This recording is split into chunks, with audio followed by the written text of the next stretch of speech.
Never have I ever read about so many limbs being torn off, toes being smashed, eye jelly leaking, and faces exploding. The Bloodsworn saga is not for the faint-hearted.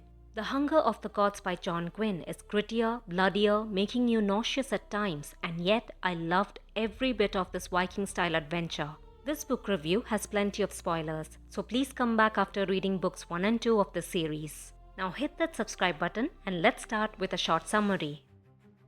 The gods have awakened. The terrible Likrifa has been set free after 300 years in captivity. To unleash her fury on the world and to reign as the god queen, Likrifa is assembling all her kin and followers. Unaware of the looming disaster, the petty jarls are scheming to expand their wealth and domain. While Vigrid is preparing for war, Orca, Elvar, and Varg find themselves as part of a great saga that will change the world forever. Orca is steadily carving a path of carnage to get to her son Brekka, who is a prisoner of the Raven Feeders, while Glornir and the Bloodsworn are racing to retrieve Vol. Varg, having found clues about his sister's fate, is learning to master the beast within while strengthening his bonds with his new family. Elvar, having pledged a blood oath, now has to find a way to rescue Bjarn from the Dragonborn.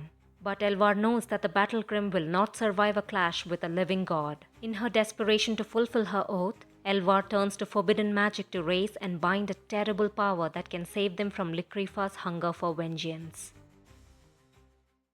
John Gwynne is a master storyteller. The character arcs, the plot, the action, the emotion, everything is so balanced in this book. Since the writing is so atmospheric, it is easy to be immersed in the story. We have 5 POV characters in this novel, 2 of whom are from the enemy camp. These 2 are so delightfully well written, meant to be disliked even though we develop sympathy for them. I did not need a summary of the previous book as we have multiple characters sharing past events.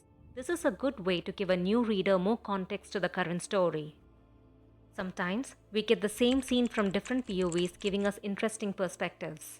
Though the readers have clarity on the sequence of events in the story, it is easy to forget that the characters are not all on the same page yet. I lost track of who is aware of which information at many places. The hand-to-hand combats did not disappoint one bit. The author does a great job of involving the reader in the scene. Not only is the action easy to follow, but elements like the smell, the feel, the sound added in the right sequence make the visual imagery so convincing. This book got me thinking on what really makes a god. The gods here are vicious, self-centered, and prideful, and they can be chained and enslaved. Questions have been raised in the book about accepting the way of the world or making the choice to do things differently. There is also plenty of emphasis on love and oaths being stronger than the power of blood. This world that humans share with gods, trolls, giant ravens, night hags, and more makes for such an engaging setting. We get to explore the exotic Iskidan, a sprawling empire in the south that has its own interesting mysterious lore connected to the gods. As excited I was to see the world beyond Vigrid, I was deeply horrified by Iskidan's tongue-eating reception party. These disturbing visuals stayed with me for a long time. There were moments that were meant to be funny where characters are falling over laughing, but I did not find any humor in those scenes. It made me feel like I was not in on the joke. I feel there is some inconsistency in the lore. For example, it was told that Likrifa killed Valkyrie, but now it is said that Rota did it. Then why were all the Dragonborn killed in retaliation? As stories are passed down through generations, maybe this error was deliberate. Orca meeting Elvar was one of the highlights of the book, though all they did was sit and talk. I kind of wanted more.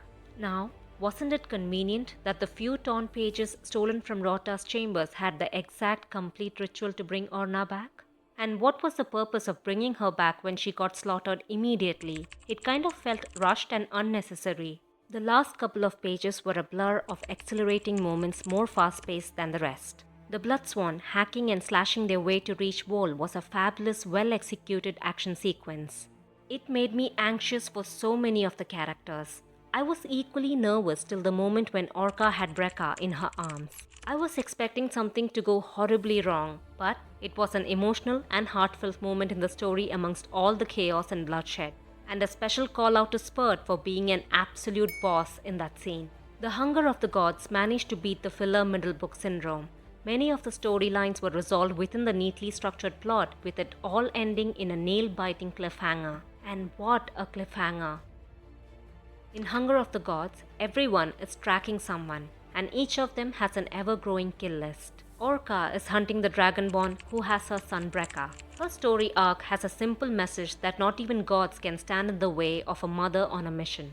Though laser focused on her goal, Orca still rescues people in peril along the way by reminding herself of Brekka's kind nature.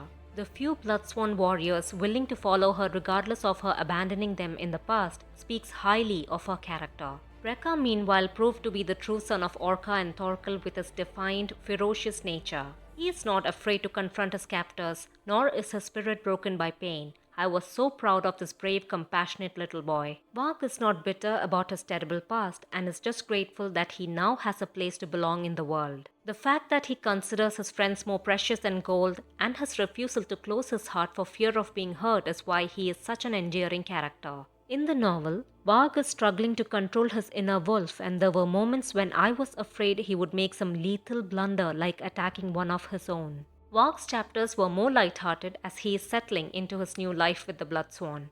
Elvar has come a long way. She made some foolish decisions at first, like going down an underground god prison in search of riches, trusting the words of a goddess who doesn't like her. It made me question her judgment, especially when we are being told that she is a deep thinker. Her snappy attitude towards Gwynne annoyed me, and I'm glad he called her out on that. She is not terrible to thralls, but she does not care much about their plight either. But slowly, as Elvar embraces her duties as the chief of the Battlegrim, she starts to let go of her beliefs about fame and glory, which is a good character growth for her. Beor's POV shows us what the Dragonborn faction is up to. His betrayal of the Battlegrim weighs heavily on him. Beor is conflicted about the kidnapped, tainted children, but he is easily convinced that tearing families apart is all for the greater good. He wants the tainted to be free, not persecuted, but he wants the humans to be enslaved as vengeance for his suffering. Beor firmly believes in the cause he is fighting for, but occasionally he struggles with the choices he has to make. I was surprised to see Gudvar as a POV character. Initially, I did not enjoy his chapters that give us insight to the politics of Vigrid. Then, I noticed that his chapters have a distinct tone of mockery and sarcasm. His actions and his contrasting inner monologues are amusing. He is written as a foolish, arrogant coward, but it turns out he is quite resourceful and he can take advantage of any situation. With self-preservation as his only objective and plenty of luck on his side, Gudvar emerges as a sneaky enemy to watch out for. I noticed that the author has taken the effort to name and describe almost every person we come across in the story. We already have a long list of side characters. I felt it was unnecessary to introduce random people who may never reappear in the story again. The Hunger of the Gods is an impressive work of Norse-inspired fantasy with numerous savage battles, thought-provoking themes, and ruthless, compelling characters. The brutality and gore has been pushed up a notch. The way the story weaves around with perfect pacing, neatly intersecting its many characters, is praiseworthy. It took me around 22 hours to finish the book. The Hunger of the Gods earns a score of 9 out of 10. If you love fantasy and can stand the violence, you must not miss this masterpiece. I am bracing myself for a glorious showdown in Book 3. I hope you have enjoyed this book review. What are your thoughts on the Hunger of the Gods? Who is your favorite POV character? Do subscribe to the channel for more Bloodsworn content.